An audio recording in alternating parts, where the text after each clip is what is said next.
Það komið að Dog Sports Business þar sem við tölum viðskiptahliðina í fótboltanum. Já, og íþróttum almennt.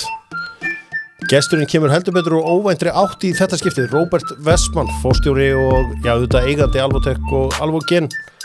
En fyrst og síðast mikill íþróttaáhugamaður og verið helsti bakhjarl Káringa í 10 ár. Róbert, velkomin. Já, bara takk fyrir að bjóða mér, gaman að koma. Hvernig finnst þér Hamraborgin? Bara frábær, það er geggjað útsýni og hálfu öfundaði að vera hérna. Þetta er alveg frábær staður. Áttu ykkur minningar tengdar Hamraborginni? Nei, ég... Þú ekki mikið verið að hanga hérna? Nei, ég fættist og byrjaði ævina út á Seltjarnarnesi og svo endaði ég í Mosfellssveit eins og hér þá, ekki bæ. Nei, það fenguð, þið voru þarna sveit þar til þið voruð bær, 80 eitthvað? Já.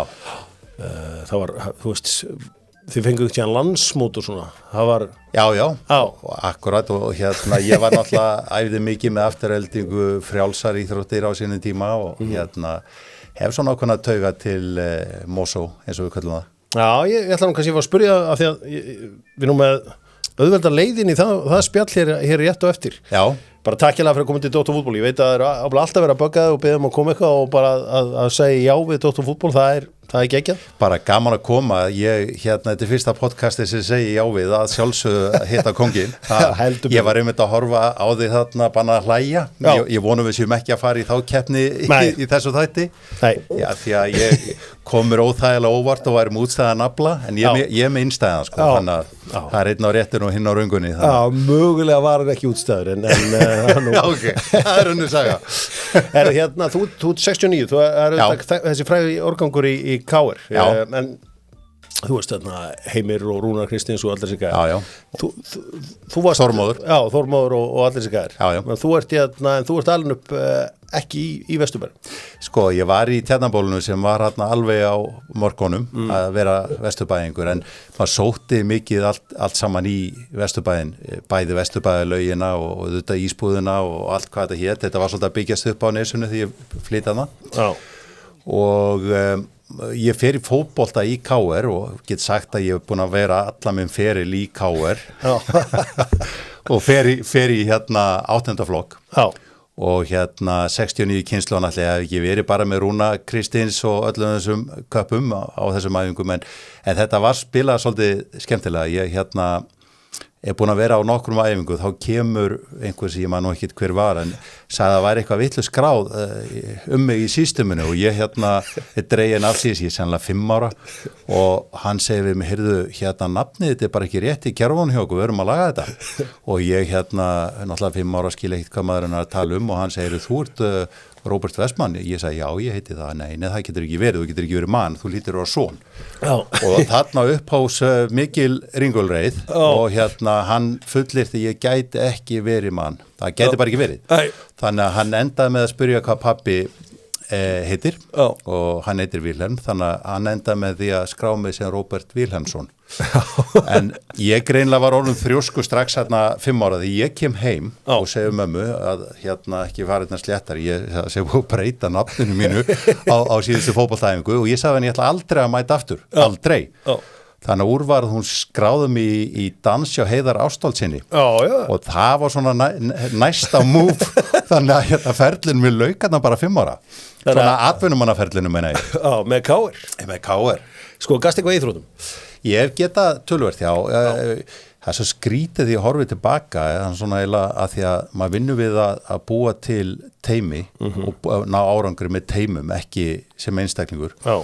Ég stóðum alltaf best í einstaklingsíþrótum. Ég keppti náttúrulega í frjálsum, var að keppa mikið í hlaupum, var mjög góður hlaupar á sínu tíma og síðan hef ég náttúrulega verið í flestu, ég er eiginlega aðlæta á sport, þú veist, ég er ennþá að spila körfu með krökkunum og teka hans í tennisbaða og fer á skíði. Ég ákvaða að fara að hjóla fertugur, ekki bara hjóla heldur, keypti mig hjól, var náttúrulega afleitu hjólari, tæknilega, ég bara fyrsti reyserinn fertugur, sko, og ég keppti sennilega svona 30 sinnum á ári þangað til ég lenti í slísinu fræga. Þannig að ég komst að því ég var bara frábær hjólari en þetta var bæði bara meðfætt en líka það hausinn var í lagi. Varstu á þessu einhverjum játkalli eða eitthvað slíkt? Ég byrjaði í þríþraut en svo bara var ég langbestur í að hjóla þannig að ég ákvað bara að einbeita mér að því að ég var kannski að æfa yfir 20 tíma á viku með fullu starfi og maður var að vakna 5 á morgnana að fara út að hjóla í snjókomu og að því að maður þolir ekki að tapa þá þurfti að æfa og æfa. Það er útrúlega gott hjá að vera ekki í gólfinu því að ég hefði hversu obsessiv og veist hversu all-in þú ferð sko. Já, nei. Það myndi algjörlega steikja þér hausinn. Já, ég myndi bara þurfa að hætta að vinna þannig að ég á sveifluna ég fór eitt sumar í golf ansi mörg ár síðan. Ég ákvaði að geyma hana. Ég er með hann einhvers staðar geymda. Þú ætlar í þetta? Já, þegar einhver tíma þegar ég verð stór sko. Hann er langt í það. Það er mörg áður. Sko af því að þú varst að hjóla að nólinn. Menna þá lærir maður að bera virðingu vendalega fyrir þeim sem er að gera það saman með sjálfur. Já, algjörlega. Þú veist eins og með Lance Armstrong. Hvað finnur það? 6 eða 7 sinnum í ár hérna í röðu Tour de France. Já, akkurat. Veist bara svona í framhjálpi bara það búið strík yfir öll hans afrek út af auðvitað fjallalöguprófi og það kemur í ljós en ég meina hann var enda samt 7 sinnum veist hvert þér að fara? Er þetta að taka svona afrek manns bara og henda hann til hér? Já, það er vegna þess að ef þú svindlar þá er það bara þannig ég ber mikla virðingu fyrir honum og þegar maður er að keppa eins og þegar maður var að hjóla kannski 90 kilometra í time trial þá er það hjóla á 99,9% af því sem hún getur og þetta snýst eiginlega bara hvað þú getur látið líða illa lengi þú voru bara að passa að fara ekki yfir 100% sko þá nærði ekki að hjóla í 2 klukkutíma og korter eða 20 mínútur sem að tók með 90 kilometrana þannig að þú ert alveg á grensinu og það er þessi gríðarlega valnliðan sem þú þarft að geta og nenna og kannski yngri hjólarnir sem maður var að keppa þau kannski voru ekki alveg á sama stað þó þau veri betri maður sjálfur að geta pínsið svona þannig að maður ber fullara virðingu fyrir Armstrong en það er bara þannig þegar menn svindla hvort sem maður er á prófum eða einhver öðru þá er það bara svindl og því miður sko. Já, því miður sko ég tók eftir að þú varst mættur úrslitaleikin á Wimbledon í ár og ég meina að þú greinilega fylgist mjög vel með tennisnum þú væntanlega verið að horfa á því að svona ef bara leiðum mér að sleppa eins svona hinn ultimate motherfucker í íþróttum Novak Djokovic. Já, algjörlega. Þú varst væntanlega mættur hann til að sjá hann og Alcaraz tekur hann bara að jarða hann. Já, ég átti nú von á því. Þetta er svona eins og í öllu, maður fer uphill og svo eldist maður og fer downhill. Þetta er bara spurning hvernig það gerir, sko. Þannig að ég átti nú alveg von á því. En þetta var rosalega skemmtilegur úrslitaleikur og bara magnað að koma þarna, þetta er, þú veist, þegar leikurinn byrjar þá getur heilt saumnál detta og mikið spenna og þetta er óvað gaman. Þú veist, ég meina, eins og með Alvotech er náttúrulega alþjóðlegt fyrirtæki. Já. Hefurðu pælt í að tengjast einhver svona alþjóðlegu, ég meina, þú veist, við munum eftir íslensku fyrirtækjum á formúlubílum. Já. Þú veist, hefur einhvern tíðan veltið fyrir það bara, heyrðu, ég bara, þú veist, bara fyrir í eitthvað alþjóðlegt við bara verðum með Ferrari-liðinu með Alvotech á bílnum eða gerir samning við Djokovic eða eitthvað slíkt. Í raun og veru það sem að Alvotech snýst í dag er í raun og veru hvað félag stendur fyrir og það stendur fyrir raun og veru sem er alveg magnað að því að við tiltalin nýkomin á marka tók með 10 ára byggja félagið, byggjaði upp á Íslandi. Þetta er bara í raun og veru stór atvinnugrein þegar fram í sækir. Við verðum eitt af 3-4 stærstu atvinnugreinum á Íslandi sem eitt félag. Já. Þannig að þegar maður fer á ráðstefnur erlendis þegar við erum að semja við rísa viðskiptavini sem eru 10 miljardar dollara virði, þá skiptir öllu máli fyrir hvað stendur. Afköstin, hvað þú ert búin að þróa mörg lyf, hvernig við kemum þeim að markað og það er ekkit sem að kannski formólu auglýsing myndi lækna eða þú væri ekki með þetta allt í lagi og ég held að það myndi engin kaupa endilega hliðstafa Hugh Mira frá okkur þó að væri sko auglýsing fram á einhverjum ból eða treyju. Nei, okay. En öll þessi þáttaka íþróttum allan að mínuleiti þar sem erum að sponsa íþrótti snýst meir að gefa hans tilbaka til nær samfélagsins og við erum íslensk félag, erum náttúrulega alveg ótrúlega stolt af því. Og þess vegna erum við að gefa tilbaka til Íslands og það er ekki bara Alvotech, Alvogen, öll mín félög og maður sjálfur og maður koma mörgu í gamla daga, þú veist, ég var stofnandi á forvarnadeginum sem ennþá í dag og haldan held ég 19-20 sinnum, bara konsepti sjálft og fekk Óla Ragnar Grímsson með mér í það. Planet Youth var verkefni sem að ég stofnaði og svo bara allt þetta nærumhverfi og íþrótti sem við höfum tekið þátt í þetta bara mjög gaman. Þannig að þú varst ekki að horfa á Carlos Alcaraz og sem heyrðu, að gera Alcaraz, hann verður hann fer ekkert nema að vera með Alvotech derhún út allt. Nei, enda ég veit ekki alveg hvort að ef þú ert frábær íþróttamaður, hvort þú viljir endilega vera sponsara lyfjafyrirtæki. Nei, en maður sér bara að lyfjafyrirtækin tengis oft meina, langbesta dæmi þetta Bayer Leverkusen sem náttúrulega bara séð fótboltan í þar. Talandum að sjá fótboltan. Ég meina, þegar FH gátt eitthvað, þá voruð við með þig fram á.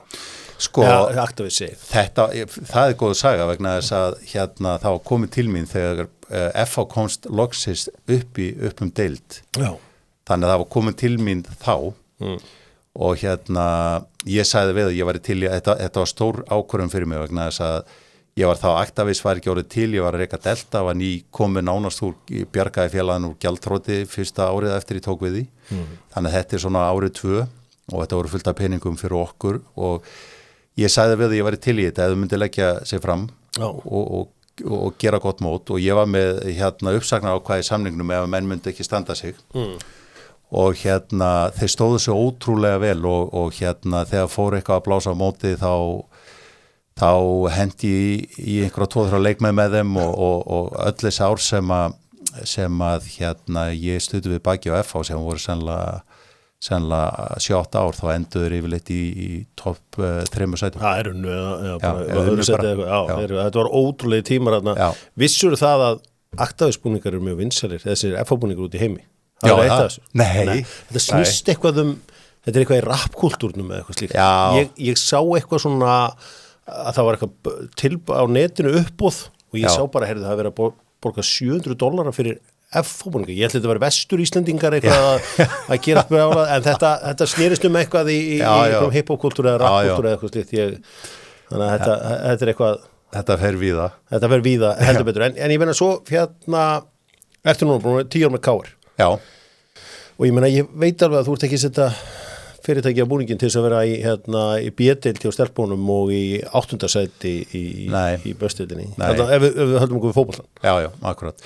Sko, enn og aftur, mér finnst skipta máli í íþróttum, þú vorst að styðja við íþróttir að það sé unnið vel í barnastarfinu og það sé bæði stelpur og strákar. Því við vitum það er bara 1% sem endar í meistaraflokki og endar síðan í landsliðinu og allt þetta. Þannig að bara við höfum báðu krakka skiptum máli að þeir sé að taka þátt í íþróttum, ekkit endilega að verði meistarar, en þetta er svona bara hefur jákvæð áhrif, svona uppeldislega áhrif og þó að við papparnir verðum sennilega meira æstar heldur börninstundum og viljum heldur kannski frekar að þið verði meistarar heldur þau sjálf, en það er önnur saga, en þannig að ég vil KR því að þeir eru með kvenna og kalla og við erum líka búin að styðja körfuna og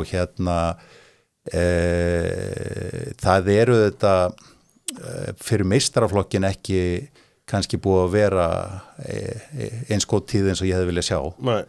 En auðvitað eru við styrtar aðalar og ég hef ekki komið beint að félaginu sem slíku en auðvitað er margt mátt betur fara í gegnum árin aðstæðan og hvað þetta alls saman heitir. Þú veist, þú er náttúrulega alveg fyrir það að KR er bara flottasti klúburinn og allt svo leiðis og en þetta er svona aðeins þú veist, aðstæðan náttúrulega eins og hún er náttúrulega mikið verið í umræðunni slæm aðstæð. Já. Og ég meina þetta er búið að vera þú veist, ég hafi bara farið þetta er bara lélegt. Já, lélegt, já.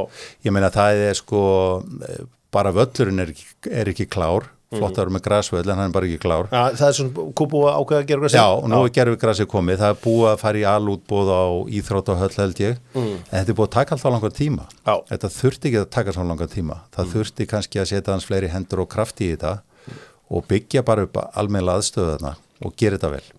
Má ég spyrja hvað setur í þetta ári, hvað Alvotech borga fyrir þetta ári? Sko, ég náttúrulega studdi KR með Alvogen líka og kannski hefur Alvogen sett meiri í þetta heldur en Alvotech en ég held þetta sé fara að nálgast 300 milljónir og enn og aftur, barnastarfið, kvennastarfið, auðvitað skiptir mig máli, jafnvel meira heldur kalla mörguleiti og síðan auðvitað að það sé almennilega aðstæðarna, það loksins verið að slá í klárin og hefðu mátt gera það miklu fyrr, því að þetta allt saman bara forsenda þess að fá fleiri inn í klúbbin og fá fleiri til að koma sem að endunum náttúrulega markmiðið. En sko, nú veltir maður oft fyrir sér hvað fá menn út úr, hvað fá fyrirtæki út úr þessu, því að við erum alltaf að veltaði fyrir hvernig getum við, þú veist, íslensk íþróttfélög í dag eru farin að reiða sig á sölur og leikmönnum, Evrópukeppni, en meina, þú veist, hvað fær fyrirtæki út úr eins og þið, Alvotech? Það er ekki eins og ég fari beint út í búð og kaupi eitthvað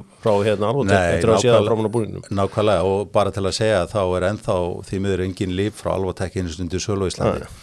Þannig að þetta er bara enn og aftur, fyrirtæki sem ganga vel, þurfa að skila til nærumhverfisins og þetta það á þeirra valdi að velja hvað þau vilja styðja, hvort það er fótbolti eins og í þessu tilviki að körfu í okkar tilviki eða eitthvað allt annað, en þau eiga að skila tilbaka.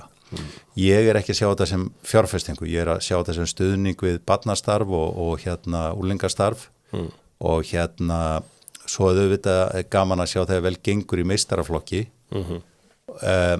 Ef ég var að styðja einhvern annan klúbb þá myndi ég kannski gera hans minni kröfur en mér finnst sko þegar maður heyrir stuðningsmenn syngja meistarar og allt hvað það heitir. Þetta er svolítið eins og styðja United sem er hitliðið sem ég styðja sem er mjög erfitt líka. Sko þeir sem er að hlusta á þetta núna, Mosó-brósar eins og ég kalla á stundum, þeir veltaði fyrir sig býta, hann var að segja frá því hann hafði nú verið alveg upp í Mosó, hann fann að gera vín með manni sem hefur nú heldur betur styrt við bakið á Mosó. Svo ég er ansýr hættur að ef einhverjur eru með símanhjóður þá er eftir ángraði. Ég er náttúrulega með bara færist númer, það er ekki með það. en það er alveg rétt. Ég meina, ég náttúrulega er alveg upp í Mosó og var náttúrulega í afturheldingu í frjálsum og kefti mikið svona þangti yfir kannski 13, 14, hvað það var. Það eru auðvitað svona skemmtileg rómantíki að sjá afturheldingu vera að koma upp í meistaraflokk, alveg bara frábært og ef þú horfir öll fyrirtæki ég stofnað 6 fyrirtæki og búin að vera í þessu í 25 ára núna. Þegar var öll yfirleitt verið bara startup eða svona eins og menn kalla brownfield eitthvað pínulítið, þegar var öll endað í topp 3-4 í heiminum á sínu sviði, verið með sölu yfir 80-90 löndum og það var enginn að bíða eftir þeim fyrirtækjum, það var alveg nóg samkeppni og enginn að bíða sérstaklega eftir að ég kem með eitthvað nýtt.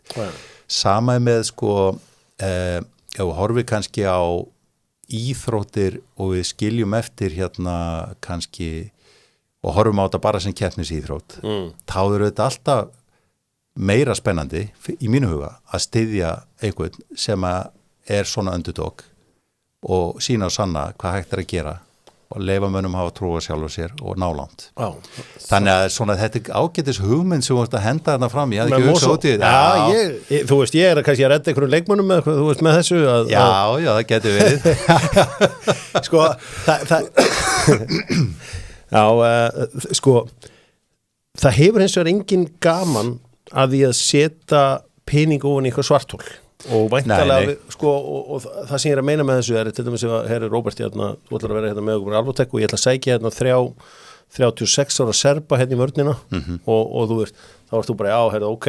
Ég meina, það þarf að vera eitthvað plan, þú veist, eins og Já, það þarf að vera metnaður og ef að hlutinni gangi ekki alltaf alveg upp en er alveg frábæð metnaður, menn leggja sig alla fram þá er allt í lagi þótt að menn vinni ekki alltaf en ég ætla samt til að menn vinni ansi oft en menn, það þarf að vera metnar og eins og vorst að tala aðstöðuna og allt þetta það er vantað svolítið kannski þennan hluta hjá KR og það er ekki ástæðalaus að félag hefur kannski ekki í meistaraflokki ekki náð þeim árangri sem að kannski aðvar stemt.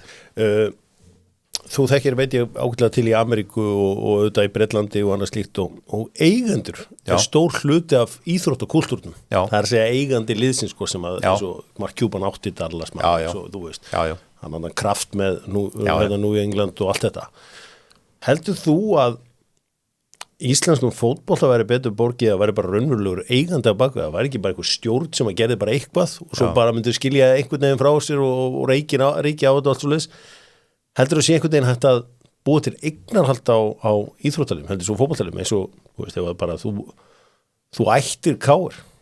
Þetta var náttúrulega reynd svona beint og beint með fram og eitthvað svona með KR og val, en svo fjaraði át. Ég held að Ísland sé og lítið samfélag fyrir þetta, við erum og lítil, það margt gert allstaðar í heiminum sem að kannski ekki samþykkt á Íslanda því við erum bara of lítið samfélag. Þú vilt ekki endilega senda strákiðin í fótbolta í klubbi sem einhver á sem þeir líka kannski bara ekkert við til dæmis. Þannig að það sem ég held að skipti máli þegar félagsmenn, þeir kjósa stjórn. Já. Og félagsmenn eru auðvitað með krakkana sína og úlingana sína og þessir aðal að þurfa að hafa það metnað að veita stjórnina aðal af því að það eina leiðin og skipta það bara út stjórninni á aðalfundi sem gert á hverju ári. Ef að menn á ekki árangri þá finnst mér að eigi að gera það. Þannig að þú veit ekki ef aldrei svona, sér ekki fyrir þeirra eignarhald myndi make a sense í íslensku fótbolta bara einhverjum það make a sense í íþróttum almennt og það fyrirkomulagið eins og segir mjög víða en ég held að bara því við erum það lítið þjóð það virki ekki á Íslandi. En sjáum eins og peningarna sem eru komin í Breiðablik þeir bara gera ráð fyrir sölu á leikmönnum það koma allir þessi peningar inn. Ég meina þetta að fara að slaga í miljard sem að víkingarnir eru að koma með inn gennum Evrópukeppni. Alveg frábært. Þannig að það þú veist þetta kannski getur mögulega orðið einhver business og En ég sammála því, þarna ertu með 2 klúbba og þeir eru að sjálfsög ekki einkareknir. Þetta metnaður sem þeir eru með. Þegar það var metnað að taka inn uppalda leikmenn eða unga leikmenn og gefa þeim tækifæri og þá eru viðskiptamódel til að fjármagna því að fjármagna svona félag alveg ótrúlega erfitt. Á sama tíma hafa aðri klúbbar verið að kaupa sem sagt atvinnuleikmenn sem að koma heim og ég sagði sumir á leiðinu uphill, aðri downhill og margir að þeim koma heim að rukka alltaf mikið fyrir sína þjónustu. Þeir bara sína samfélagslega þjónustu að staðið sig og ef þeir vilja spila á Íslandi að fara til uppeldisfélagsins og gera það á þess að vera að rukka armanalegg. Ég myndi mikið frekar vilja eyða peningunum í 10-20 uppalda heldur en taka 33-4 ára gamlan atvinnumann sem að koma heim og borgunum einhver laun sem að klúbburinn hefur gefna á. Sko, KR auðvitað eins og sé, sigursæðasti fótboltafélag, en það kannski ekki búið að fara neitt frábærlega með þessar peninga á undanförnum árum. Ég get bara, veist, það var alveg ljóst að kemur kannski eitthvað gat eftir Rúnar Kristinsson, það kemur hann þjálfari inn sem að finnur sig ekki og komin margir leikmenn sem að bara verið að losa sig við núna. Já, algjörlega. Sko, náttúrulega, þú býr í London og ég átta mig á því að það er eitthvað að gera. Hefur samt eitthvað orðið var við, þú veist, eins og Óskar kemur með mikinn kraft sem er þjálfari, Óskar Þorvaldsson.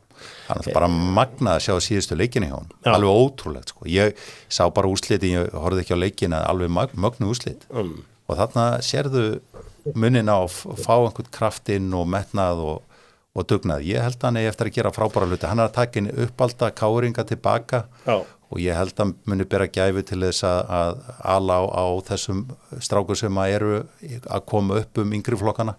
Þannig ég held að hann sé réttum réttum stað, sko. Já, en það er bara ár eftir þessum samningi hjá ykkur ef ég þekki rétt. Allar hefur þú hugsað að vera áfram með KR? Þetta er bara eitthvað sem menn ræða þegar kemur að því. Sjáum hvað afturhelding segir. Já, ég heyri bara að þú ert svona hausinn aðeins komin á eldinguna. Fara í sveitina? Já, það er nei, þú veist, ég svo sem get ekki alveg staðfest það, en þetta er stærsti samstarfssamningur. Þú ert líka náttúrulega með korfuna. Já. Þannig að Við hefum stutt þessi félag, þetta félag náttúrulega mjög myndalega í körfu og fótbolta eins og ég nefndi og auðvitað skiptir máli, mestu máli er bara yngra starfið og það sé vel gert og maður treysti því að menn sé að halda áfram að hlúa því. En aðstæðan þarf að vera miklu betur en hún er í dag. Sko þú er ekkert vilja að setja alveg tekka á völlin og á höllina í eða viltu halda þessi meistaravöllum? Nei, ég skal segja þér ástæðuna. Ég held að sé auðvelt að fjármagna þjóðarleikvang og það er náttúrulega skömma því hvernig aðstæðan er fyrir íslenska íþróttamenn, hvort sem að eru frjálsara íþróttir, handbolti, körfubolti, fótbolti og það er bara, við getum komið að því en svona ástæðan fyrir því ég frekamundi stiðja félagslið er þetta ungbarna starfið. En þú ert í raun og veru þá bara að stiðja meistaraflokk eða landslið sem er kannski það sem menn horfa til að komast í. Já, ég var að spyrja með völlin, hann heitir Meistaravöllur. Meistaravöllur. Þið vilja halda það þannig, þú vilt ekki fá þetta sem alvöruteikvöllin. Já, ég hef ekkert verið í sjálf að skipta mér að því. Við höfum bara stutt klúbbinn og verið á treyjunu og það hef ekki skipt öllu máli fyrir mig. Völlurinn sem slíkur er náttúrulega orðin gamall og lúinn og aðstæðan gömul og lúinn. Sko, heldur að við getum svo sem sett bara nýjan Laugardalsvöllinn í þetta líka. Heldur að vera að gera þetta sem einhvers konar fasteignaverkefni bara að byggja, þú veist, útveggir geta verið hvað sem er. Það geta verið íbúður eða hvernig sem það er. Heldur að myndi að make eitthvað sens að eiga fótboltavöll eða þú veist, getur hugsað að eiga Kárvöllinn og bara þetta er ná ágætis staður á landinu þannig myndi ég halda? Ég myndi segja, það er auðvitað svona pólitískt líka þegar við erum lítið samfélag, en ég held í grunninn að þú spyrð, þegar maður sér þörfina fyrir svona fjölnota íþróttahús, ísokki, skautahallir og hvað þetta heitir allt saman, er gríðaleg. Já. Og þegar menn er að horfa á að fjárfesta í svona mannvirkjum, þá eru menn að horfa á milljarða og menn segja að sveitafélag hefur ekki efnað þessu hinu. En þú gæti byggt aðstöðu sem væri samnýtt af því að fá bara tíma á fótboltavelli bara nánast útiloka til æfinga. Þannig að þú myndir byggja fjölnota hús 2-3 og leigja það út til nokkura sveitafélaga. Ég veist ekki að væri hægt að hagnast á því en auðvitað væri langt skemmtilegast að gera þess sem sjálfseignarstofnun og án þess að hagnast á því bara til að byggja upp frekar íþróttastarf í landinu. Já, veist, sko þegar þú lítill þá er þetta nýr Laugardalsvöllur. Já. Þú veist hvað ég á við, þannig að hann var nýr þá og ég meina þá var nýr, þú veist Laugardalshöll, við gátum byggt allt sem við vildum á þessum tíma. Já. En svo einhvern veginn eru 60-70 ár liðin eða þú veist. Já, það er liðin á síðan. Og við getum ekki gert neitt. Nei, en ef þú horfir á þetta, ef þriðji aðili byggir, þá er sveitafélagið, ef við horfum á bara íþróttaaðstöðu, ekki að leggja það út. Hún myndi hugsalega leigja 1/3 aðstöðunni og annað sveitafélag nærleikjandi myndi leigja hluta og þarna myndi allir þá bara borga fyrir notkun. Það myndi klárlega koma betur út fyrir alla og ekki þessi stóra fjárfesting. Þannig að þetta er alveg vel hægt og kannski ágætis leið. En mér finnst samt ef við horfum á ríkið, mér finnst ríki bara eiga að vera löngu búið að byggja upp almennilega aðstöðu. Já. Því að það er svona hluta þjóðaridentity að standa sig vel alþjóðlega í íþróttum. Við eigum og vitum það frábært handboltalið á góðum degi, gott fótboltalið, við höfum staðið okkur vel í körfubolta, frjálsum, ef við erum aðstöðuna að vera ekki löngu búið að þessu. Þetta er svolítið svipað, þú nefndir nýja velli. Ég man vel eftir Malavellinum sem var nú keppt á í gamla daga, hann var við hliðin á Hótel Sögu, ég horfði nú út það glugga þegar ég var að skræla kartöflu 13 ára og afturhelding var náttúrulega á Malavelli, var ekki alveg hrikalega vont að detta á þessu maður tók alveg halva löppin alltaf af við erum svolítið, það er ennþá í dag við erum auðvitað núna með velli en þessi þjóðaleikvangar, ég meina, ég skil ekki okkur þarf að vera að ræða þetta eitthvað meira En þetta er ekkit svo heldur ekki einhver framkvæmt geti eða þú veist, það bara myndi aldrei make a sense fyrir einhvern að koma inn í þetta sem einhvers konar fasteignaverkefni. Já, sá sem að tekur ákvörðum að byggja þjóðarleikvang, hann getur séð hvað það kostar, ég meina við höfum séð Landspítalann, hann er sennilega endað með því að kosta 2-3 meira.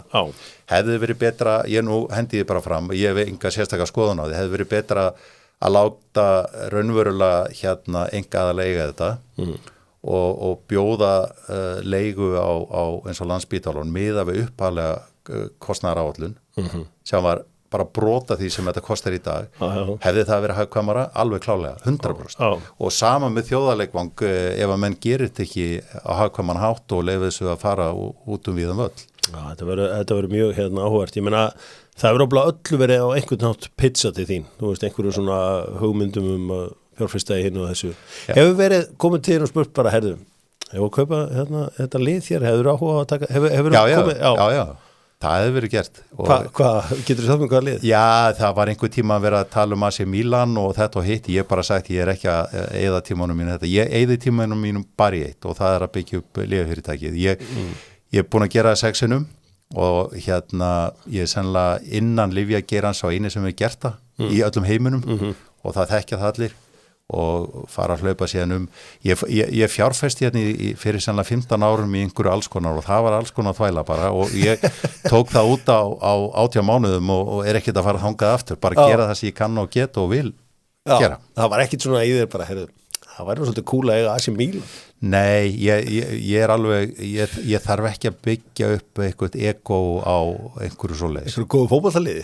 Nei, ég myndi, veistu það, ég meina það, ég hefði meira gaman að taka 3. deildarlið á Íslandi og hjálpa þeim að komast í meistaradeildina heldur en að kaupa AC Milan. Já, eða hjálpa afturöldingu að komast í Evrópu. Já, eða það. Eða það. Segðu. Djöfulli, það er eins gott að ég sé með færiska númeri á, ég sé að það er enginn að hringja þannig að það er allt í lagi. Sko, þú var sagðar í byrjuð þáttur og heldur með mannstunæðið. Já. Þekkirðu Sir Jim Ratcliffe? Nei, ég þekki hann ekki. Ég bara, þú veit hver hann er og já. En auðvitað United er svona þetta er svona píslaganga. Þetta er búið að vera gleysirarnar að kaupa sig inn þarna hægt og bítandi síðusta áratugin. Það eru búið að vera 9-10 þjálfarar og ég held nú að botnunum hafi verið náð þegar Ragnar kom inn með uppfinningamaður gegenpressen. Maður sá bara fyrir hlutina algjörlega snúast Ten Hag. Hann er örugglega fínn þjálfari en maður sá bara hliðarlínuna, hann er ekki þessi leiðtogi. Nei. Að því að sko þú þarft að geta mótivera liðið. Það er ekki nóg að vera bara með Excel og segja, heyrðu, þú ert að standa hérna og hlaupa hérna og koma aftur baka hérna. Þú þarft að geta látið leikmenn trúa á sjálfa sig og svo keypti hann bara afleita leikmenn. Já, það verður að segjast eins og það er eitthvað til í sástöða sem var að gerast með Dan Ashworth yfirmann knattspyrnumála hjá Manchester United. Það var rekið til 5 mánuði. Já. Er það oft þannig í viðskiptum og ég meina auðvitað, þú veist, Ratcliffe mjög harður og allt slíkt að, ég meina að þú sér þetta gengur ekki upp bara, vilt þá bara klippa á þetta bara strax eða frekar láta? Ég held að þessi ákvörðun hafi í raun og verið mjög eðlileg vegna þess að Amrin er að koma með allt aðra nálgun og nálgun sem hann þekki og hann trúir á og hann er ráðinn til að koma í sína nálgun. Það var haft þvílitt fyrir að ná hérna nálgun. Já, ég átta með því en á endanum er að hann þarf að hann getur ekki farið halva leið með það sem hann trúir á og ef að á endanum það virkar ekki sem hann trúir á hann raunverulega innleiði það sem hann trúir á og sér liði spila allt öðruvísi, við sjáum það meiri sókn og og þó að við séum eins og Antoni sem að þarf bara að fara Rashford sem er búin það er nefnilega magnað, sjáðu eins og Rashford spila náttúrulega alveg frábælega þarna vorið þegar hann var að semja nýjan samning skoraði 30 mörg og sá bara dollarana kontraktýr og svo gjössanlega farinn hann er með ekkert sjálfstraust, þú sér það bara og það sem er að laga í honum hann versnaði ekkert í fótbolta á 12 mánuðum, hann kann jafn mikið hann hefur ekkert sjálfstraust og þannig að þú sér leikmenn sem að menn er ekki að ná neinu út úr þó við séu góða leikmenn og hafa verið góða leikmenn og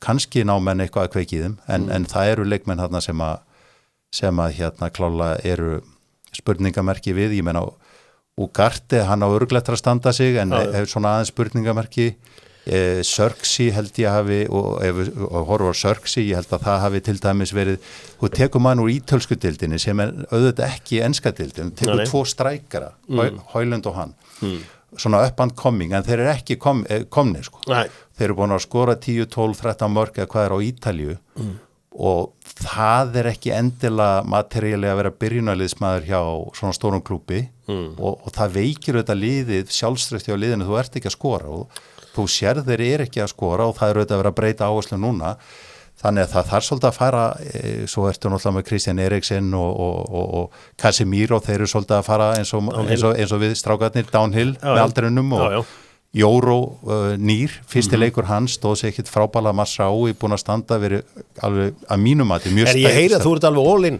Já, þú ert ásmiðahafi á Old Trafford ekki? Já, ég fer aldrei sko Þú ert með miða Nei, veist að ég á frábæra miða en að fara þarna til að horfa á leik sem að Hversu leitum að þetta færiska númerið? Já, ég skal þú hringir bara, það er ekkert mál en ég er svona ég fylgist mjög vel með ég nenni samt ekki á leiki þar sem að veita þetta fyrir allt í skrúuna sko. Kemur það fyrir í einhverbransanum að þú bara svona eins og þú varst að tala þetta leikna sem bara sá strax að er ekki að ganga og veist að þú bara þetta bara aldrei að fara að ganga þú veist, það er alveg skott að klippa á þetta eftir 5 mánuði Þetta er svolítið þannig að þú getur ímyndaðir að byggja upp félag sem að allar eins og við 10 ár og þetta er bara klukkað það er að ná þessu 12 mánu 24 og 36 við meðvitað ákveðum að brenna yfir milljarði á 10 árum dollara það er iSafe sko og á Íslandi í gjaldeyrisöftum og þú verður að ná hverju skrefi fyrir sig byggja aðstöðu, ná FTA byggja upp þróunarstarf koma öllu þessu lyfjum sem er mjög flókið að þróa ná samningum allt þetta þannig að þegar við ráðum starfsmenn þá auðvitað gerum okkur best að finna það sem við höldum að ekki sem einstaklingur ég hef verið með marga góða einstaklingar sem gátt ekki spilað í liðinu, þeir fara alltaf en þeir fara ekki bara við setjum sniðum með fólki og menn reyna að bæta sig ég hef jafnvel ráðið svona kótsa og allt það og margir bæta sig og ná betur utan úr starfið ég myndi segja að oftast eru ráðningar hjá okkur mjög góðar það eru samt ráðningar það sem að starfsmenn kom inn sjá að þetta er ekkit endilega fyrir þá þetta eru þetta allt öðru sem fyrirtæki að byggja upp alþjóðlegt fyrirtæki í 90 löndum út úr Íslandi með öllum þeim kröfum eins og gerðar eru þannig að þetta hendar ekki sumu þau bara koma og segja, sorry, þetta er bara ég nenni ekki að þurfa að skora 3 mörk hver skipti sér vera út af fótboltalaug völlin eða verja 20 og svo eru þetta aðri sem að við teljum að hendi en eftir að hafa reynt að styðja og hjálpa þeim hendi ekki og þá langt best að svoleið samböndum ljúki en svona í grunninn líkil stjórnendur og starfsmenn í öllum þessu félagum sem ég byggt upp árangur snýst bara starfsmennina ég get sagt hvað sem er en á endanum ef að liðin á vellinum er ekki að spila og skora og verja þá þetta vinst ekkit leikurinn sama hvað ég segi Hefur eitthvað dreigið eitthvað lærdóm í þú veist því sem þú ert að gera af stjórnendum og íþróttarliðum eða þú veist knattspyrnustjórum eða þjálfurum eða hefur lesið einhverja bækur eða eitthvað sem að svona hefur kveikt í þér eða Nei, þetta er allt saman í sjálfu sér mjög bara sambarilegt konsept að reka félag vera með íþróttaklúbb og svo framvegis Þetta snýst að svona að því gefnum vort að byggja eitthvað upp þetta er aðeins öðruvísi að það kemur að því að þú kemur að einhverju sem bara gengur eins og klukka og er alltaf, hefur verið þarna og verður alltaf þarna þannig að byggja upp svona félag þá þarf það að vera með sín þú þarf að geta selt hana bara eins og við erum að sitja núna og ég myndi segja við þig, þú ert með podcast eftir 10 ár ég er samfærður að þú getur farið orðið stærri en CNN og ég þarf að selja þá hugmynd og þú segir auðvitað ég hef pening, geta ekki, vil það ekki, veit það ekki og er bara einn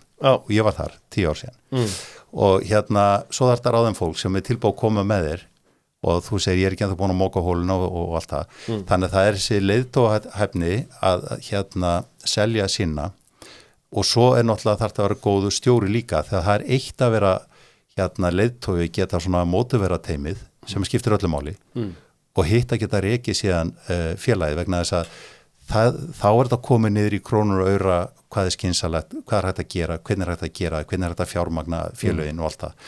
Þannig að það er svona í grunninn og ég hef meðal annars eitt dæmi satt með hef verið bara þess heiður aðnjótandi, ég hef verið að kenna í Harvard í 10 ár og verið fenginn inn til að kenna hvað ég hef verið að gera. Þannig að bæði fyrir MBA nemendur en líka þá kaupa fyrirtæki sín og það var öll stjórn Adidas og fórstjóri Var það Björn Gulden, nýja norski og ég var með þeim næst í heilan dag og þetta snýst alltaf bara það sama hvort þú ert að búa til íþróttaskó eða auðvitað varan misflókin en það snýst að fókusera á ákveðin atriði. Hver varan? Hvernig samkeppnin? Hver kostnaðurinn? Hvað ertu með góða þjónustu? Hvert þjónustustíð? Hver afkostin? Er það framlega innanhús, utanhús? Og hvernig ímyndin? Og hvernig teimið? Og þú fer að brjóta þetta niður, þá þetta alltaf sama sagan og það sama með fótboltafélag. Þú ert að mótivera starfsmennina. Ingredientið að fá síðan einstaklingar sem geta unnið, ekki sem einstaklingar heldur sem lið. Og stundum betra að með verri leikmann heldur betri ef að menn geta unnið saman sem teimi og þú ert að sinna þinni stöðu og ert að spila í raun og veru fyrir liðið og síðan auðvitað hvernig menn taka á því og tekur þessa líkil þjálfara mikið af þeim eru miklir persónu karakterar og miklir leiðtogar en síðan náttúrulega kannski og allar að heimfæra það sem gerir yfir á fyrirtæki megnaði myndu koma inn í fyrirtæki svo okkar og vera með svona motivation kannski ræðu í klukkutíma 2 og það virkar en það myndi ekki virka að Ferguson myndi síðan fara inn í klefan og henda takkaskónum í lið á rannsóknarstofun eða var ekki nógu snögt eða ég færi síðan að klóra mig í nefið ef að gengi ekki að lánsa einhverju pródúktum eins og Peppi eða þannig að þetta svolítið svona menn það ekki nóg að vera bara leiðtogi þú þarft að vera líka geta stýrt og reki félögin fengi fólki áfram með þér og gera réttu hluti. Ef þú værir einn af þessum þjálfurum þú veist hver þú veit ekki eins og Jose Mourinho ég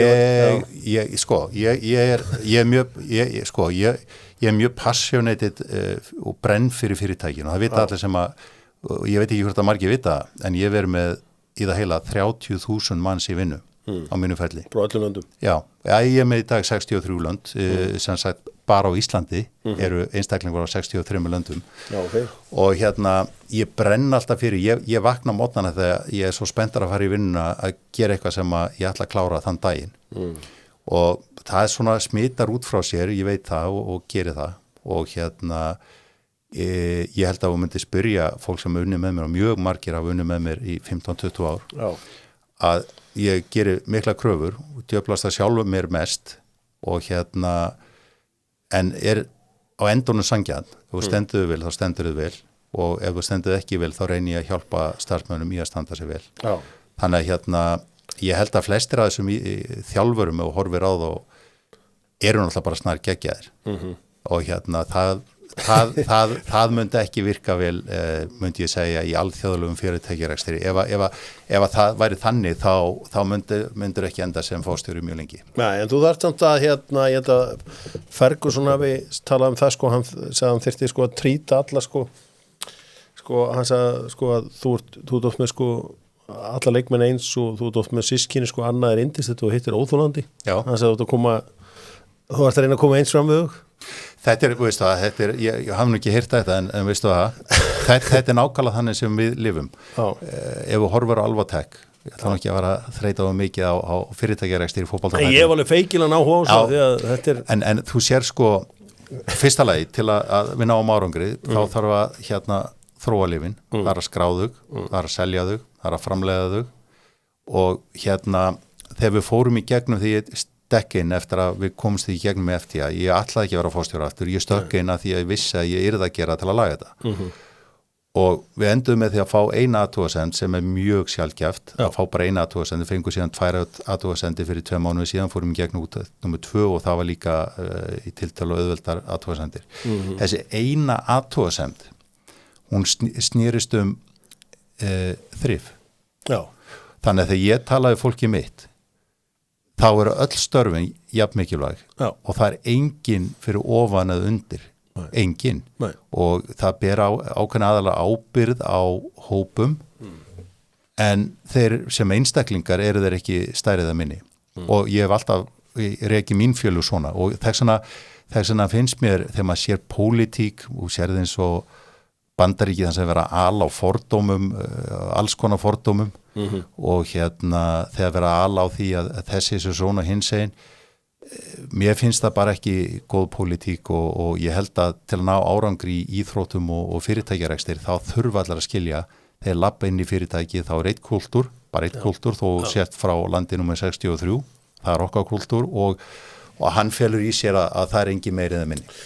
Þetta vorið 2023 sem að þetta gerist að þrifin bara, það aðtjóðsendin. Já. Þú veist, þetta svolítið svona result business, ég meina að það kemur þessi góðu dagur í februar, manna eitt skemmtilegast í föstudagur ársins. Algjörlega. Það var geðugur dagur. Já, þetta var magnað. Þannig þú veist þannig að þetta það er svona svipa kikkið þessu eins og bara að ná í úrslit í fótboltanum. Þetta er rosalega flókin rekstur. Ég meina gæðakerfin sem við erum með, ég held með þess að flugreksturinn sem er ekki sömu gæðakerfi við. Það snýst að í raun og veru gæðakerfin eru þannig að það er ekki eina einasta sprauta sem fer út á markaði eða tabla sem er ekki í lagi. Þannig gæðakerfin þurfa að tryggja það. Og í mannlegu eðli eru mistök eitthvað sem að gerast, þess að þarf að vera með kerfi sem þú vinnur eftir og svo þarftu ef svo ólíklega vildi til að eitthvað gerist í ferlinu og þú þarft að vera með kerfi innan hús sem að þá nær utanum það áður varan fyrir á markað. Sko, í fótbolta virkar það þannig að þú spurðu hvort þú hefur áhuga á 19 leikmanni og þú kannski í Bretlandi og spurðu, já hvaðan er hann? Íslandi? Nei, heyrðu, ég heyri þér, en þú heyrir hann sér frá Brasilíu, þá ertu klár, þá ertu bara svona, heyrðu, já, kótum hann heitir eitthvað Cicinho eða eitthvað, þú veist, en svo af hverju eru við Íslendingar, þú veist, er ekki vesen að við séum á Íslandi í þessu? Jú, það var í raun og veru og gott þú spyrðir að því vegna þess að menn hafa verið að velta fyrir sig hvað er rosalega fínt örugglega byggt upp á Íslandi, en það er það ekki. Ég byggði upp Actavis út úr Íslandi og Möltu, tvö sambarileg samfélag með Malta með 50.000 manns meira heldur en Ísland og bæði löndum með svona ákvæmna resursar en ekki miklar. Malta tekur síðan þetta fræði sem ég sáði þarna á sínum tíma og það eru 30 lyfjafyrirtæki á Möltu og raunverulega byggðu svona umhverfi í kringu það. Actavis var náttúrulega eina fyrirtæki í þróun og framleiðslu þangað til ég stofna Alvotech. Þegar ég kem til Íslands, þú getur ímyndaðir að því að þú varst að tala um ég er frá Íslandi og Brasilíu. Ég fer til fjárfesta 2013 og ég segi, heyrðu, ég ætla er að byggja frábæra aðstöðu og það er 2013 og ég segi vegna þess að ég held að veru geðveiku business í þessu 2023. Menn svona horfði á mig bara eins og ég væri snarskrítin og ég meina hvað er þessi gæja pæli því maður, það er 2013 er ekki alltaf lagi heima þeirra og svo byrjuðum menna að spyrja meira, já, heyrðu, hvað kostar þetta og það var $miljardur sem þú veist að tapa, brenna á 10 árum og þá svona kárnaði nú yfirleitt gamanið, svo var spurt hvað eru mörg svona líftækni fyrirtæki í Íslandi og það var náttúrulega 0 þannig að hvaða resursur ertu með, ég sagði já, ég held að Íslands sé að vera svolítið hipp og cool, það vil ég allir koma til Íslands, ég er alveg viss um það, þannig að vita alveg en svona ég vonaði það, að ég vissi ég þurfti að taka inn alveg haug af erlendum bara sérfræðingum til að byggja þetta upp og það er bara örfá svona fyrirtæki til í heiminum.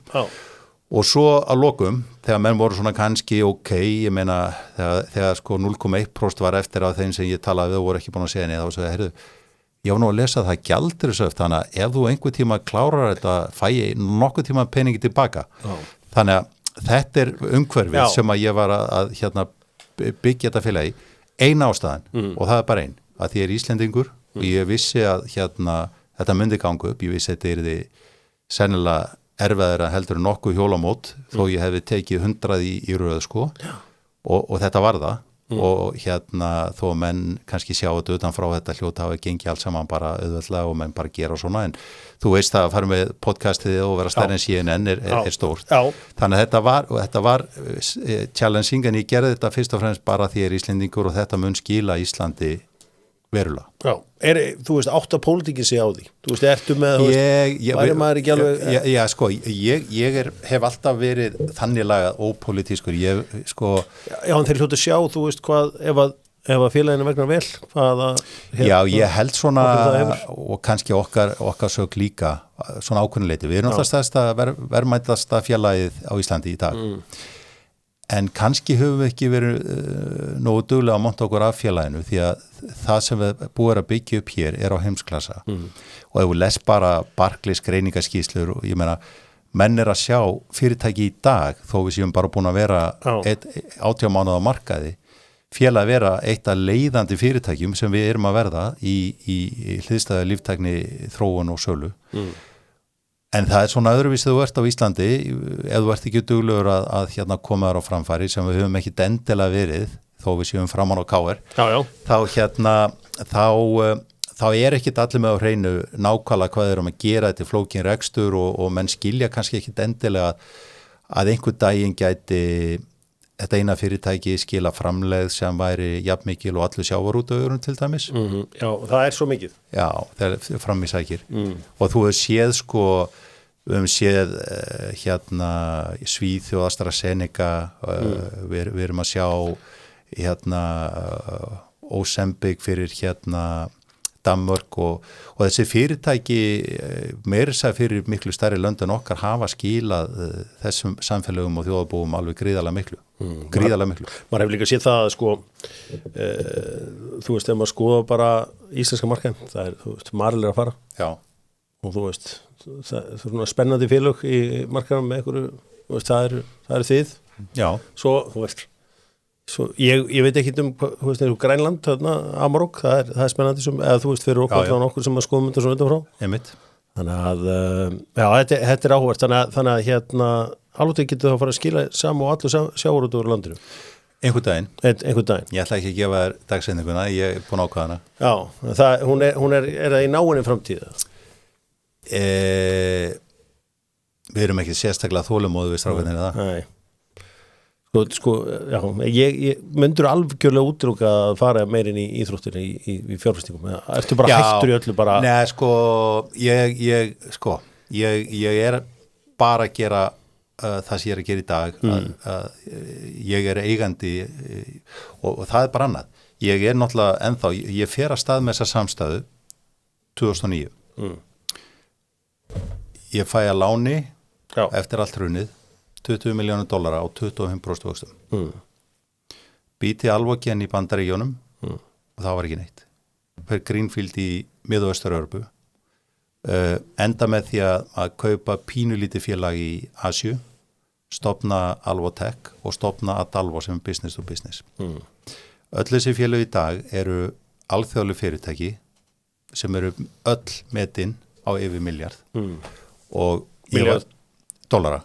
Og ég var að hérna þessar 20 miljónir og ég var að skoða það í gær.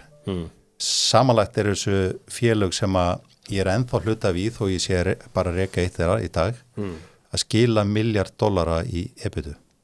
Já.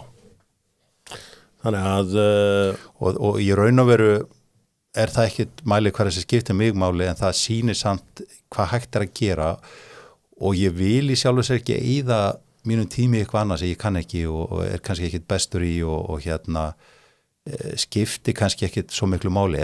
Ég hef gaman að fótbolta, ég valla hef tíma að horfa á 1 leik í viku, ég er með sko 4 börn og 2 stjúbörn og við erum alltaf að gera eitthvað saman öll, þannig að hérna að fara að kaupa fótboltalið, að kaupa eitthvað sem að hjólalið eða formúlulið sem að væri örugglega mjög gaman, þú veist, þá ertu bara í því. Það er nóg eftir hérna, sko, þú veist Telma, hérna, þetta er annar bransi sem vart í, það er hérna, eru vínin og ég meina, sko, það er, þú ert með vínegrur hérna rétt við Bordeaux. Bordeaux eru auðvitað fjórðdeildafélag í Fraklandi í dag. Talandi fjárfestingartækifæri, þeir eru búið að negla þeim allalega niður, sko. Magnað. Algjörlega ótrúlega, sko, þú síðan var þarna og ótrúlega dæmi, sko. En hérna, þú ert þetta með rauðvín og hvítvín og svo ertu með kampavín. Ég meina, talandu slíkt, ertu þá í stígvélunum í Fraklandi að hamast það? Ég er nú aðalega, þegar í Fraklandi þá er ég að hjóla með frúnni við hjólum á hverjum degi. Ég líklega veiði með þeim 5 ára í hverjum drullupolli sem finnst á hverjum degi. Tíni þarna, hérna laufblöð og blóm með litlu dömunni og svona, en það sem gerist með vínið, ég ákvaði að fara að framleiða bara eitthvað pínulítið fyrir sjálfa mig, bara gamni og hérna við byrjum og hérna þá náttúrulega þurftum maður að setja sig aðeins inn í þetta og vingerð í raun og veru bara sama og ef þú horfir á Alvotech, þetta fermentation, þó að þetta svona miklu einfaldar útgáfa af sko líftækninni. Já. Og 2018 og það sem þetta snýst þetta, við erum Bergerac hliðin á Bordeaux. Já. Bordeaux keipti í raun og veru öll vínberin frá Bergerac og setta á flöskur og selta sem Bordeaux vín fyrir 10 sinnum meira. Þannig að Bergerac varð aldrei í þekkt vín hér. Okay. Og þarna ertu með KR afturhelding syndrómið. Ef að ég hefði gert eitthvað í Bordeaux, það hefði ekki verið neitt mál. Það eins og verið með leikmann í Brasilíu versus að vera í Ísland. Þannig ég ákvað að gera þetta þarna. Þetta við byrjum smátt, en síðan 2018 þá svolítið svona moment í raun og veru framleiðslunni því að það eru 100 framleiðendur hana og til margra kynslóða og það keppni sem svo Óskarsverðlaun keppni og stórstytta og ég á beðin að koma því að við hefðum verið tilnefnd í blind tasting og engin vissi hver myndi vinna og það voru náttúrulega mættir frá fleiri 100 sko vínframleiðendum og í marga ætlið og allir vonust til að vinna og svo kom fyrsta sætið og ég var kallaður upp og sem nú önnur saga, ég fyrir upp á svið og tala nú ekki eins og frönsku sem nú móðgum við víniðina en sá sem var að spyrja mig talaði bara frönsku og hann var að reyna að fá mig til að útskýra framleiðsluferlið á frönsku og það var aldrei að vera að gerast og það var dauðaþögn. Það svona 300-400 manns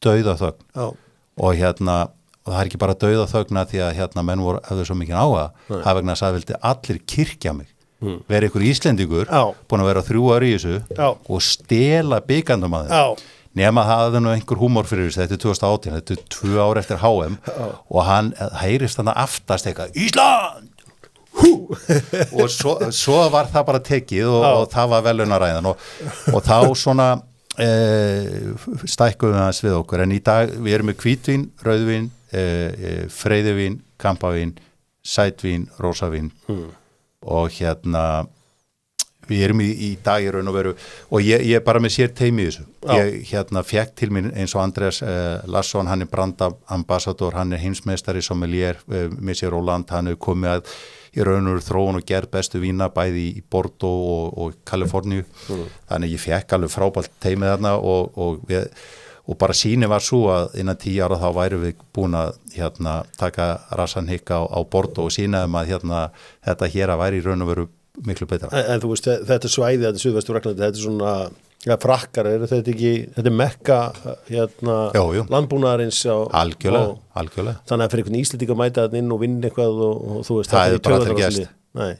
Þetta er hybrid, af því ég drekk þetta það er að segja mest af number one, Cerny number one og kannski heyrir að það er engin stórkostlega vandamáli sambandinu mínu en hún voru hrifin að þessu Pinot Noir þetta sko rauðinni á henni að nánast vera glær og það eitthvað sértrúa söfnuðu vestur í bæ sem búið að selja fólki þetta og ég alltaf að segja við hana þetta þú veist jólinn þurfa að vera 2 flöskur opnar og hvernig fær maður fólk til að átta sig á því að Nei, en þetta mjög góðu punktur, þetta bara endanum þetta bara smekkur, þetta til dæmis þetta átug þú ert að þú situr fyrir framan einhver sem að ég þoli ekki Pinot Noir ég geti alveg bara fengið mig te þannig að þetta á endunum þetta smekkur en við erum í dag sennilega komið 30 mismunandi tegundir þannig að þó við séum ekki með Pinot Noir þá erum við með vín sem eru bara að drekka strax miklu auðdrekkanlegri á degi 1 þannig við erum í raun og vera að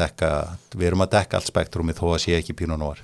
Það er svolítið skemmtilegt að þú ert að fara svolítið nýja leið þú ferði þetta skipti ekki í íþróttunar heldur í kannski þekktast, kannski fyrir utan Björk þekktast tónlistamann okkur Jökuli Kaljó, þið eru að vinna saman talandum aftur eins og mósotengingar ég meina og það er eitt sem er svo skemmtilegt þegar að vinna saman að þetta er eftir að kaupa þetta það er að segja að það maður reyna ráðleiki fólki hvað á að gera þannig að þetta er á hverju fóru þessi leið, bara eitthvað vinskapur eða?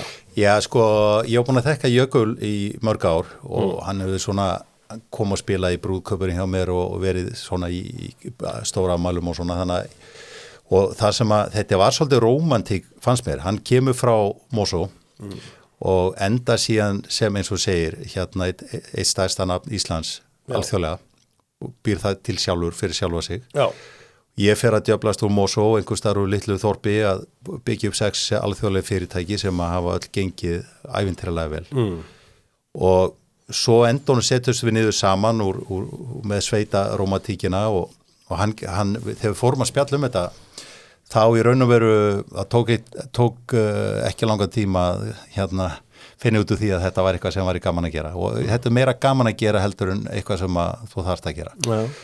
Þannig að við sátum einn dag, við erum með yfir 100 hektara af vínræktarlandi, þannig að við tókum kannski 15-20 af svona góðum tunnum og byrjum að blanda og vorum með þarna okkar besta fólk með okkur líka og það alveg magnað hvað þú getur breytt víni bara með því að breyta kannski 1% af blöndunni, eða 2%. Já. Þannig að ég vissi að Jökull væri svona vína og maður, ég vissi ekki hvort hann kynni eitthvað svona professionali, sko. Þannig að ég var aðeins kvíðin að myndi velja eitthvað alveg glatað, en hérna þegar vorum búin að blanda og ég var komið með mína uppáhaldsblöndu, ég vildi ekki segja honum það, ég vildi bara þegar honum að komi sína. Við duttum af öllum þessu blöndum, þá duttum við niður á nákvæmlega sömu blönduna. Ok. Þannig að þetta var svona ákveðið sveita rómatík, ég var mikið í tónlist, ég spila á trompet, var í FIH og eitthvað svona, þannig að hérna hann hefur komið nokkru sinnum til Frakklands í heimsókn, þegar við kláruðum að blanda þá sátu við hérna píanóið hjá mér og spilum ég og hann til klukkan 5 morgun, hann syngja Raka Bjarna. Já, ok. Og hérna þannig að myndast bara rosa skemmtilegur vinskapur upp úr þessu og fyrst og fremst og þar fyrir utan þetta gaman og það sem aftan á hérna flöskunni sem þetta lag? Já, hann var komið lag sem hann ætlaði að hérna sem sagt að lánsa en það kom þessi hugmynd að setja það bara aftan á flöskuna, þetta lag hvergi aðgengilegt nema hérna. Aftan á flöskunni? Já, þannig að þetta bara gaman en hérna og svo náttúrulega þú veist þeir sem vilja hérna fá sér og smakka og hérna þá náttúrulega Sernín-barinn á Laugaveinum sem að hérna á miðjum Laugaveinum þar sem að göngugatan hefst. Já, ég raun og veru bara á móti Sandholt bakri og hugmyndi þar bara við erum með sem sagt véla sem að flöskunna geymast í 30 daga og menn geta kesið bara pínu lítið smakk og geta þá farið í að smakka fullt og hérna margir gert það og bara gaman að því. Já, sko ég ætla að fá að henda á nokkru spurningum hérna frá hérna þeim sem að sendu hérna inn og það náttúrulega snýst mikið það sem ég verið að spyrja þig að hérna eru hérna spurningar hvort að hérna fótboltan, hvort þú vilji kaupa fótboltan hérna, það einn sem spyr hversu mikilvæg hinn félagslegu sjónarhorn í viðskiptum sem að svona frekar viðtæk spurning. Nei, ég meina að það ekki slæm spurning vegna þess að þú þarft að vera með tengslanett í viðskiptum. Já. Og hérna við erum alltaf með, sjáðu eins og þau byrjum með hérna Alvotech, að því að ég á búin að byggja upp Alvogen, að því að ég á búin að byggja upp Metis, að því að ég á búin að byggja upp Adalvo og hérna Alvogen.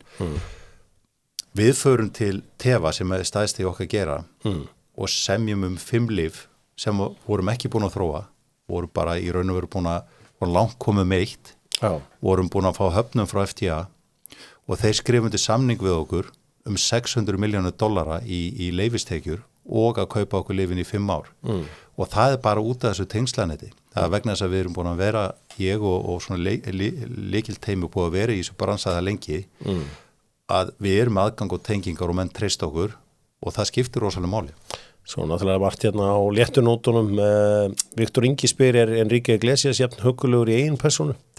Veistu það, Enrique, þetta algjörlega toppnáki og ég skal hérna segja leyndamála því þú spyrir mig hérna, ég þekki hann þokkalega vel líka. Okay.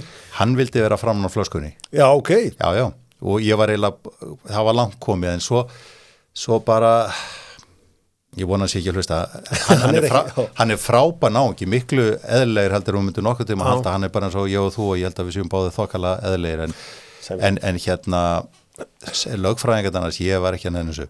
Þú voru búin að ná saman hvernig þetta átti allt saman að vera ef þú ert að sita ég raun og veru er vínið bara hobby fyrir mig, ég er ekki að sinna því og hérna ég nefndi ekki að vera með lögfræðinga þarna í marga vikur eða mánuð til að klára samningin þannig að það náði ekki lengra en toppmaður Ætla að vita af því að Hero sé svona official karaoke-lag Íslendinga það sem að við ætlaðum að gera var að vína átt að heita Hero Já.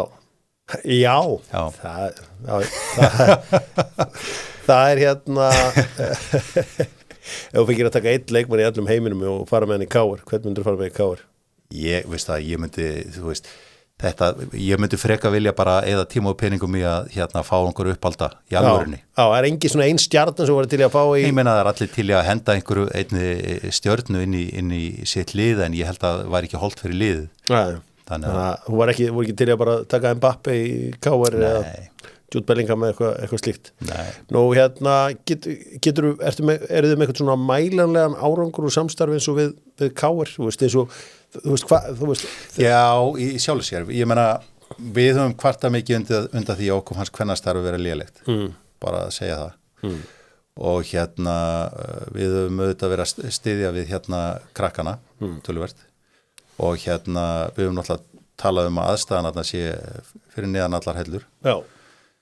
En síðan auðvitað er bara, kemur að meistaraflokki sem er alveg sér kapitölu og kannski ekki endilega aðal ástæðan fyrir við styðjum íþróttir en ég meina það er mjög mælanlegt hvernig gengur hjá það. Já, líka. En þú veist, valjúið hlýtur að vera eins og í bara sjá krakkar alla í Vesturbænum í alveg framlega og miklu meira. Já, miklu meira. Sko, þú veist, það er ábúinlega snúið að vera forstjóri í risastóru fyrirtæki og ég meina Þið tókuð ákvörðum með KR að breyta laginu, allir sem einn, í öll sem einn. Já.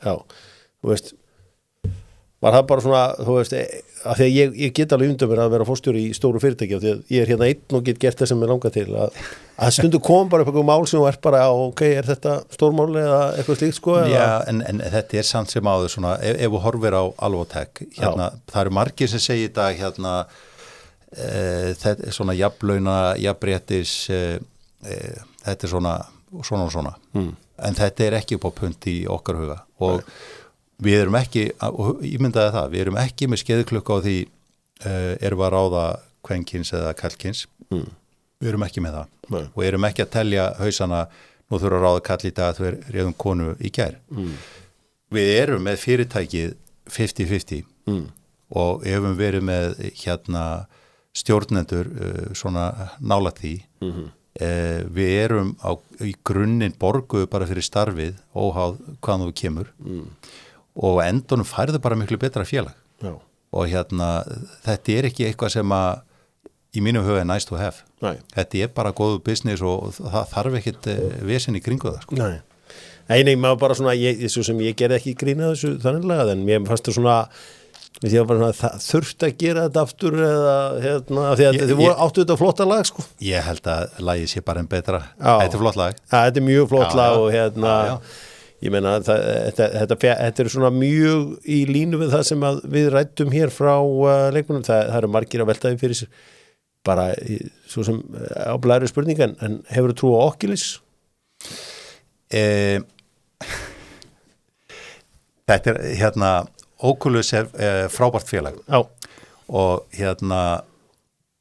ég reyndi að þróa fyrsta lifið út úr tækninni þeirra sennilega á Íslandi og það er smá saga, tekur 2 mínútur, ég skal segja hana þetta er alveg fyrir 20 árum síðan þannig að grunnurinn er þetta cyclodextrin sem að í raun og veru tekur lyf sem er ekki auðleysanleg í vatni eða vökva og þú getur tekið lyf og blandað í vökva 2004 þá var satt ég með þróunateiminu og sagði við þau, nú skulum við koma með nýtt form af Viagra þannig að ef einhver eru í stuði þá þarf hann ekki að taka töflu og bíða í 30 mínútur eða 45 mínútur eftir að stuðið byrjar þannig að ég setti lúðran í gang og við eitum nú alveg 1,5 ári í þetta þangað til að svo sem var yfir þróunu kom til mín og sagði, heyrðu, veist að við skulum ekki eða meiri tímið, jú, við gerum þetta er mjög gott, sko. Nei, ég sagði, hvar erum við eiginlega með þetta? Jú, við erum komið laust sem að er stabíl, sem að skipta máli, stöðuleiki lífsins er fín og er í sama styrkleika og töflunar. en við náum ekki hérna sýrustiginu réttu, þannig að þú sprautar þessi nefi þá bara eins og að kveikni í nefinu á þér. Já. Og ég sagði, ekki hægt að laga það eitthvað til. Það annar vandamál líka. Það ekki bara sýrustigið, en þetta svo þunnur vökvi Já. að þú getur bara leið á bakjunu, annars legur þú nefinu á þér. Þannig að ég vissi aldrei hvort að með þessa tækni að það eitthvað úr henni, þó hún hefði öll tækifæri, þó að þessi hugmynd var kannski skotin, eða kannski gekk ekki upp, en þú getur tekið svo ókulisar að gera augnlyf sem annars þyrfti að sprauta í auga og setta í augndrópa og mér finnst þetta frábært félag persónlega og fylgist með þeim og finnst bara mjög spennandi hvað menn að gera. Þannig að þetta sniður í augun en Nefið. Nefið. Já, það og svo það alls konar snildar spurningar hér en ég ætla að fara að hleypa þær aftur út í daginn. Þeir hafa nefnilega alveg einstaklega gaman að spyrja allt og ekkert hér, mikið verið að spyrja svona, það eitt líf sem hún getur þróað við einhverju, áttu þeir eitthvað svona, var eitthvað eitt? Það náttúrulega bæði MS og Parkinson engin almennileg lífið, engin sko. Nei. Og þetta svakalegi sjúkdómar, þetta sé ekki þar. Já, þetta mikið í þessa átt, þetta dundrast hér inn. Þú veist, ein spurning bara frá ungum manni sem spyr,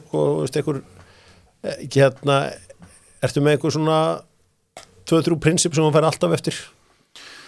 Já, ég meina, ég sjálfur fullt af prinsipum, ég meina, maður þarf að vera heiðarlegur og maður getur ekki gert meiri kröfu til annars en sjálfsins, en því miður fyrir marga aðra þá gerir ég fullt af kröfum til sjálfsins og þannig að maður þarf svona kannski að ég var alin upp af foreldurum sem voru, ef eitthvað var sagt, þá stóða. Og það vita allir, ef ég segi eitthvað og þó hafi verið sagt fyrir 10 árum síðan, þá stend ég við það. Það þarf enga samning. Og það svona ákveðið prinsip sem skipta máli, því að endanum ertu í fyrirtækjarekstri að orðsporið, ég meina, ég held að í lyfjageirunum alþjóðlega að þá séu mjög fáir sem þekkja ekki nafnið mitt og vita hvað ég stend fyrir og það skiptir bara miklu máli. Já, þetta þannig að prinsipin eru bara promises made, promises kept. Já, og kannski ætlast ekki til meira öðrum en sjálfur sér, vera heiðarlegur, vera sanngjarn. Hefur pælt ég að skrifa bók? Svona eitthvað prinsip eða leiðir til að ná árangri eða eitthvað slíkt? Það eru til sem ég auðvitað ótrúlega stoltur á, það til 3 Harvard case mig og 4 á leiðinni og það raunveru búið að tala við fullt af fólki og svona fara yfir alla söguna. Ég afskaplega lélegur að lesa og ég lesblindur þó að Hlustaru? Nenni ekki heldur. Nei. En ég horfi en ég skal segja þér annað að þú sagðir hlustar þá gerir þér aðferðir hljóðbækur en ég gerir það ekki en lykillana því sem ég veit og kann megniða því bara með því að hlusta. Það rosalega mikið af fórstjóru sem ekkert að hlusta ef að mig vantar eitthvað þá veit ég svarið með því að labba út í mötunitið. Ég yfirleitt spyr þá 2 eða 3 á sumarspurningunni og fæða bara frá fólkinu sem að á gólfinu og stendur að vinna við þetta og að leysa þetta og ég þarf ekkert meira. Það var einmitt spurningu mötunitið hérna. Maturinn í mötunitið Albatex á bestu landinu? Þetta lítur á maður sem að vinna í mötunitinu. Herðu, ég var að skræla kartöflur í mörg ára á þetta og til sögu og vann í eldhúsinu. Kemur þar áhugin á vinnunum? Er það úr sem Nei, ég meina, svona kannski að hluta. Ég meina, ég var náttúrulega, ég held ég unnið öll störf inn á hótels og veit ekki gerans. Ég var eini held ég í fjölskyldinni í nokkra ætliði sem enda ekki sem þjóðnöða kokkur. Það kannski seinna, það nóg eftir. Nóg eftir. Dóttar fútból var að tala við Róbert Westman auðvitað stærsti, sem fyrirtæki hans Alvotech stærsti styrktaraðili KR og við vorum svona að ræða hvað hægt að gera fyrir KR. Mér heyrist eins og ég verið búin að græja hans í fínan díl fyrir afturöldingu.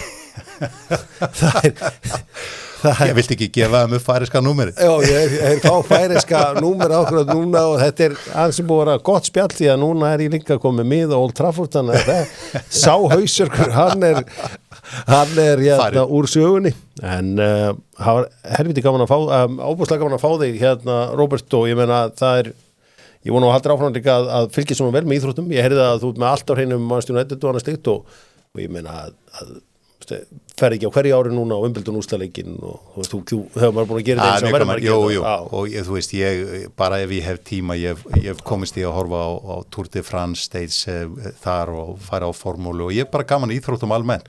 Þú varst á FA Cup final þú varst að harður, þú fórst að Manchester United Man City Já. Það voru margi sem þorðu ekki að fara United menn Já. og döðsá eftir að sitja heima Þetta var sannlega besti leikurinn. Já. Þetta var eini leikurinn. Þetta var eini leikurinn og það var hansi vel gert að hafa þórað að mæta á hann því að meira þess að ég var ekki einu sinni mættur og ég mæti á alla svona leiki en ég mæti ekki þetta sinn. Bara ávart að fylgjast með hvernig KR gengur í ár auðvitað síðustasta félagið en þeir eru ekki í þessu til að vera í 8. sæti eða í B-deild kvennamein og þeir eru samt komið mættir aftur í körfuna. Róbert Ösmann, það var sannur heiður að fá þig og bara takk fyrir að velja að mæti doktorfútból af öllum stöðum. En hvað ekki annað, bara frábært að koma og skemmtileg spjall. Bara meira áttur og segja okkur allt frá þú veist, að fara á dýftina með okkur um lifin og allt þetta og þú veist. Bara virkilega gaman. Takk fyrir að bjóða. Takk.